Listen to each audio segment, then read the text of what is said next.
बिस्मिल्लाहिर्रहमानिर्रहीम। आज हम डिस्कस करेंगे कि वर्ब की बी फॉर्म्स कौन सी होती हैं। तो इसे हम वर्ब की बी फॉर्म्स कहते हैं। तो बी फॉर्म्स टोटली जो है वर्ब की 8 होती हैं, ये बात याद रख लें। वो कौन कौन सी होती हैं? Is, are, am, was, were, be, been, being, यानी 5 और प्लस 3, 5 + 3 = 8। ये टोटल 8 होती हैं। तो मैं कोशिश करूँगा कि 8 की 8 तो इस सेशन में कंप्लीट नहीं कर सकता, लेकिन जो हो सकती हैं इसमें हम कवर करेंगे और बाकी नेक्स्ट सेशन में हम कवर करेंगे।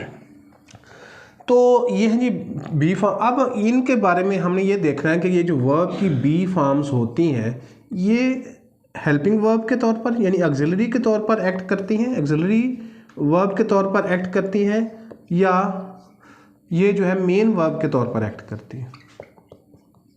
ठीक है जी। यानी आज के सेशन में हम देखेंगे इनके 6 एस्पेक्ट हम देखेंगे। 2 एस्पेक्ट मैं इस वीडियो में आपके सामने रखूँगा क्योंकि टाइम मेरे पास इतना ही होगा। तो आज के सेशन में हम देखते हैं कि ये ऑक्सिलरी वर्ब के तौर पर एक्ट करती हैं या मेन वर्ब के तौर पर एक्ट करती हैं। ठीक है। तो सच्ची बात तो ये है कि ये दोनों के तौर पर एक्ट करती हैं, यानी some time they act as auxiliary verb and some time they act as main verb. मिसाल के तौर पर पहले सेंटेंस को देखें, शी इज़ अ डॉक्टर। अब इसमें ये मेन वर्ब के तौर पर एक्ट कर रही है। ठीक है जी।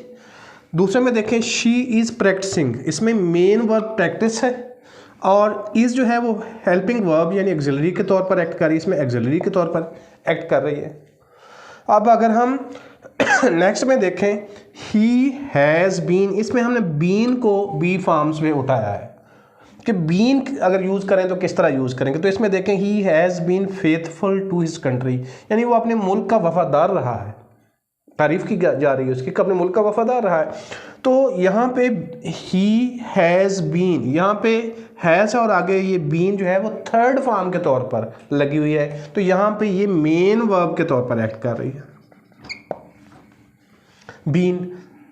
सेंटेंस 4 में देखें कि he has been taken to the art gallery, उसे आर्ट गैलरी तक ले जाया गया। अब इसमें देखा जाए तो इसमें हैज़ भी ऑक्सिलरी है, बीन भी ऑक्सिलरी है और टेकन मेन वर्ब है।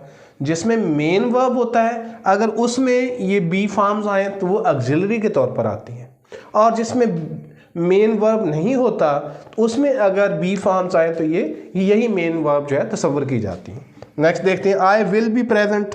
अब इसमें देखें कि बी को मैंने यहाँ पे वंस अगेन यहाँ से बी को उठाया है कि इसको देखते हैं कि ये मेन वर्ब के तौर पर एक्ट करती है या हेल्पिंग वर्ब के तौर पर। तो पहले सेंटेंस में देखें, I will be present, I will be present. तो अब इसमें जो है वो विल बी जो है वो मेन बी जो है मेन वर्ब के तौर पर एक्ट कर रही है। दूसरे में देखें, I will be doing, doing main verb हो गया, विल भी ऑक्सिलरी है और बी भी ऑक्सिलरी है। तो हमने इन एग्जांपल्स में ये बात जो है वो बिल्कुल डिटेल के साथ देख ली है कि जो हमारी बी फॉर्म ऑफ वर्ब हैं, पहली बात तो ये है कि ये इनकी टोटल तादाद 8 होती है। दूसरी बात ये है कि ये ऑक्सिलरी के तौर पर भी एक्ट करती हैं और मेन वर्ब के तौर पर भी एक्ट करती हैं। खुलासा इसका ये है, समरी इसकी ये है कि जिन सेंटेंसेस में मेन वर्ब होगा उनमें साथ बी फॉर्म्स अगर लगी हुई हैं तो ये हेल्पिंग वर्ब के तौर पर आएंगी, और अगर किसी सेंटेंस में मेन वर्ब नहीं है, बी फॉर्म ही मौजूद है, तो बी फॉर्म ही मेन वर्ब के तौर पर आएंगी। ठीक है जी, थैंक यू।